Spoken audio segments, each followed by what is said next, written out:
everybody. John from Lake Erie Chestnuts. It is early June 2022. Been a long time since I've done an orchard update. I hate to just repost the same content over and over, and didn't really have anything new to say, and life gets busy between kids, professional life, and other things. It gets busy, but I thought I'd take you on a quick little walkthrough. We've got some food plots in. Got a huge rain, 6 inches in 5 hours, blew out bridges and roads. But we'll see how those food plots come in. But this is a white oak. I've done a prior posting on some white oaks and some amazing oaks from Roberts Grove in Titusville, PA. It's a beautiful little park just below Titusville Hospital. And those are, I would say, 5 or 6 year old trees from those acorns. Amazing trees. Now, as down here, these are the English white oaks. As the person who I get the nuts from, the mother trees, and has grown multiple other trees, I mean maybe several hundred, they usually produce around their 7th year. I did not. We are now starting our 8th year. And the reason is we have that gypsy moth, and the gypsy moth starts emerging sometime here in June, and it looks like you're about past their peak here in Pennsylvania from what I'm hearing. Maybe a little less bad this past year, but this is in its 8th year. Another one. That's a smaller one. You can see others down there.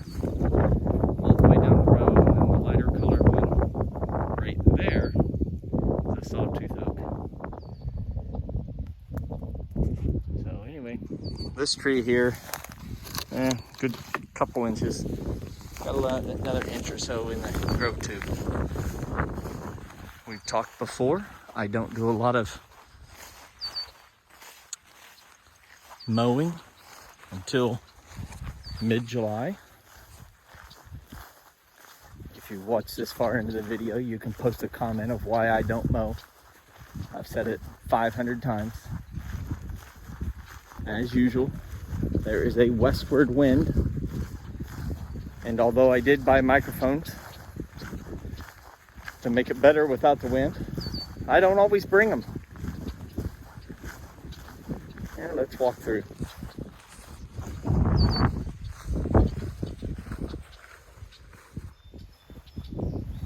All of these trees that you're seeing here were grown from seed by me.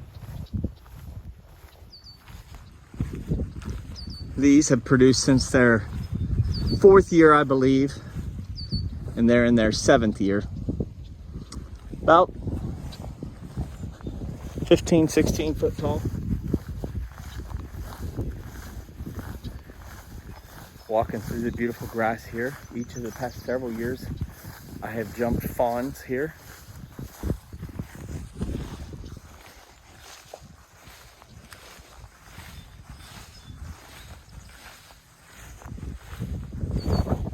Kind of feel a little bit like, have you ever seen the movie Gladiator?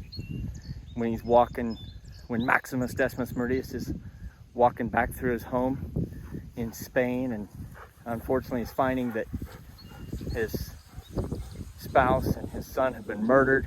If you've never watched that movie, incredible drama. And when he goes deep into his reservoir of he's going home, when he's fighting, he's walking through the grain, holding his hands down. That's what this kind of looks like, walking through the grain. As this grass has all gone to seed. Not quite as dramatic of a scenario that we're dealing with here. We're getting to the older part of the orchard. Again, we planted these in 15. Loaded up with blossoms. This is the first time I've actually even looked at them this year.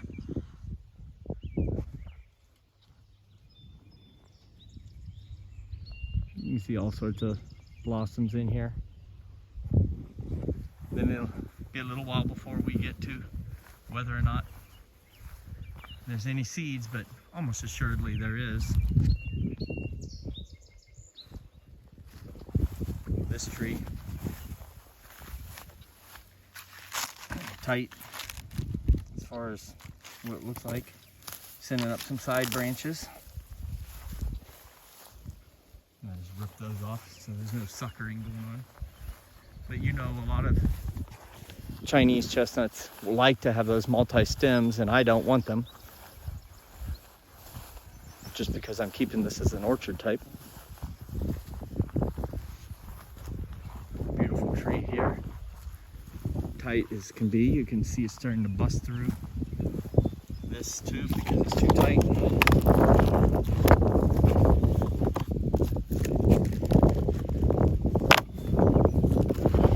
Piece here. I think I'm gonna have to maybe take this one all the way off. It's got a branch all the way down here. Look at this. Interesting here, this is the tube topper that used to be up on the top. It's got, this is a perforation. This is the Tree Pro.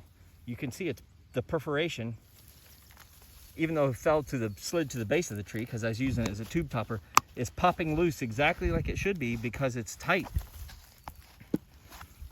And that's what keeps you from girdling your trees, even if you forget about them. That's why I love those Tree Pros. So I'm working on getting this thing completely out of here. Stand by. So I tore that tube off. It was tight as it could be. Check this out. This branch, which is emerging from the top of the tube right here, actually, if you trace it, goes all the way down to the base of the tree.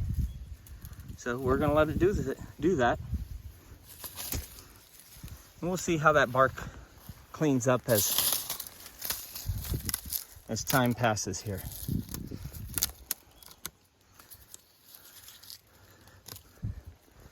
There you have it. I threatened to do it a couple years ago. It's our first tree free of the tubes. I may have to cut that side branch off. I don't know. We'll see what we do with that. First tree. That tree is, I'm gonna say 8 inches around at the base. So we'll see what it looks like once it has some time to get used to breathing. First tree free.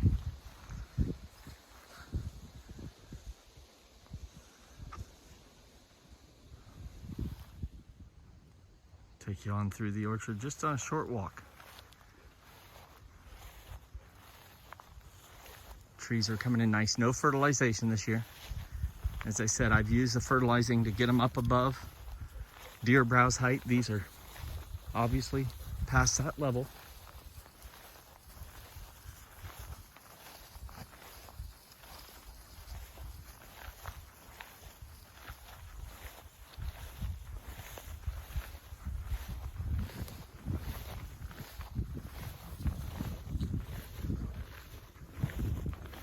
We won't walk too far. I don't want to bother any fawns or turkey nests. But we can pretty much pull down any branch and see blossoms forming.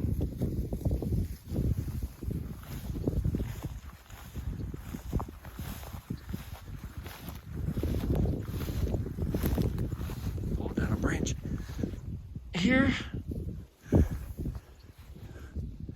See some branches, some flowers forming.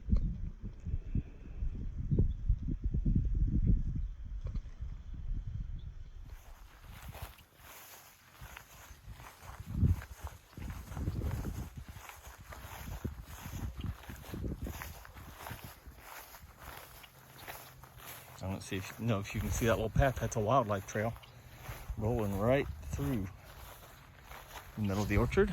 This will be all mowed. Oh, in about a month and a half. I usually, July 15th, I start mowing everything, but starting in maybe a couple weeks, I'll mow just up close to the trees.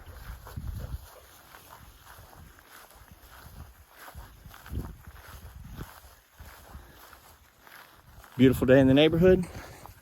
Me and Izzy getting ourselves home. It's getting to be the end of school. My 5th grader had graduation today. Got to go to that.